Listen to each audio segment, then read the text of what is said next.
Hello guys, तो मैं सूफिया और हम यहाँ पर पढ़ रहे हैं स्ट्रक्चर ऑफ एटम, जिसमें हमने थॉमसन एटॉमिक मॉडल स्टडी किया। उसके बाद में रदरफोर्ड एटॉमिक मॉडल देखा, उससे रिलेटेड क्या क्या उसकी इम्पोर्टेंस रही वो देखी। फिर हमने लास्ट में उसके ड्रॉबैक्स पढ़े।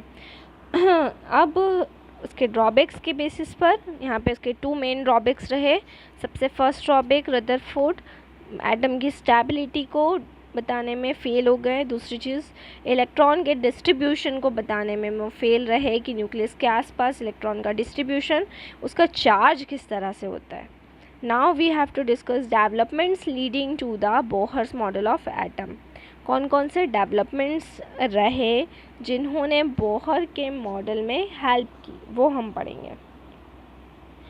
अगर हम बात करते हैं कि सबसे ज़्यादा हिस्टोरिकल रिज़ल्ट ऑब्ज़र्व किए गए जब रेडिएशन का इंट्रैक्शन मैटर के साथ करवाया गया, और इस ऑब्ज़र्वेशन ने स्ट्रक्चर ऑफ एटम और मॉलिक्यूल में काफ़ी इन्फॉर्मेशन प्रोवाइड की। ठीक है, और जो भी नील बोहर जिन्होंने अपना अगला मॉडल दिया, उन्होंने इन के बेसिस पर काफ़ी इम्प्रूवमेंट किया रदरफोर्ड के मॉडल में। अब यहाँ पर 2 ऐसे डेवलपमेंट थे जिन्होंने बहुत ही मेजर रोल प्ले किया बोहर के मॉडल ऑफ एटम को बनाने में। ये 2 डेवलपमेंट्स क्या थे? सबसे फर्स्ट इसमें आता है dual character of electromagnetic radiation.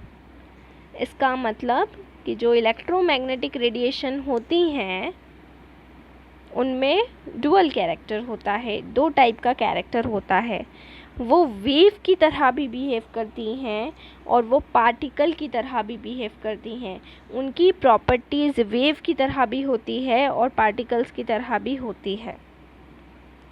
इसके बाद में एटॉमिक स्पेक्ट्रा को स्टडी किया गया और उस एटॉमिक स्पेक्ट्रा के जितने भी एक्सपेरिमेंट रहे, उसके जितने भी एक्सपेरिमेंटल रिजल्ट्स रहे, उन्होंने बोहर्स मॉडल ऑफ एटम में काफ़ी मदद करी।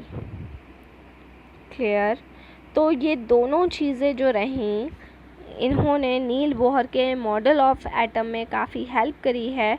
और यहाँ पर जो नील बोहर हैं वो रदरफोर्ड से बेहतर, रदरफोर्ड का जो एटॉमिक मॉडल है उसमें जो भी इम्प्रूवमेंट, उसकी जो 2 कमियां थी, stability of the atom, electron का डिस्ट्रीब्यूशन, ठीक है, उनको वो देख पाए और उनको वो दूर कर पाए।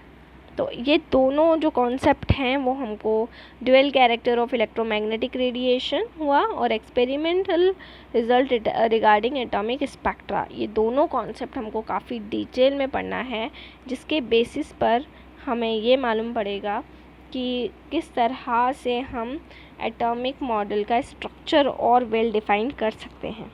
सबसे फर्स्ट ऑफ ऑल हम यहाँ पर पढ़ेंगे wave nature of electromagnetic radiation. ठीक है, 2 नेचर होते हैं, फर्स्ट वेव नेचर और दूसरा होगा आपका पार्टिकल नेचर। तो दोनों को हमें 1 बाय 1 करके पढ़ते जाना है। वेव नेचर भी हमको पढ़ना है और उसका जो भी पार्टिकल नेचर है वो भी हमको पढ़ना है, जिससे हमें dual character of electromagnetic radiation के बारे में मालूम पड़ेगा। और उसके बाद में फिर हमारा जो नेक्स्ट टॉपिक रहेगा वो रहेगा स्पेक्ट्रा। इलेक्ट्रोमैग्नेटिक स्पेक्ट्रा को हम स्टडी करेंगे। इलेक्ट्रोमैग्नेटिक स्पेक्ट्रा, ये दोनों कॉन्सेप्ट की हेल्प से हमारे काफ़ी कॉन्सेप्ट क्लियर होने वाले हैं। Particle nature, wave nature, electromagnetic spectra, and after that in सब रिसर्चेस के बाद में फिर आएगा हमारा नील बोहर का एटॉमिक मॉडल। ठीक है, तो 1 बाय 1 करके सारे टॉपिक्स हम डिस्कस करने वाले हैं। बट आपको भी 2 चीज़ें याद रखना है कि 2 चीज़ों ने डेवलपमेंट में, नील बोहर के एटम के डेवलपमेंट ने एक में 2 चीज़ें मेन रही। सबसे फर्स्ट जो dual character of electromagnetic radiation आया, रेडिएशन का वेव नेचर और particle nature, and second atomic spectra के एक्सपेरिमेंटल रिजल्ट्स। ये दोनों जो कॉन्सेप्ट थे ये काफ़ी हेल्पफुल रहे नील बोहर्स के मॉडल ऑफ एटम में। अब ये दोनों कॉन्सेप्ट क्या थे, इसको हम नेक्स्ट टॉपिक में स्टडी करेंगे। ठीक है। तो ये दोनों कॉन्सेप्ट आपको माइंड में रखना है और इसको देखते हुए इनके बारे में पहले आपको पढ़ना है, फिर आपको एटॉमिक मॉडल पढ़ना है। तो घर में रहें, सुरक्षित रहें, इसी तरह से घर में पढ़ते रहें। Thank you so much.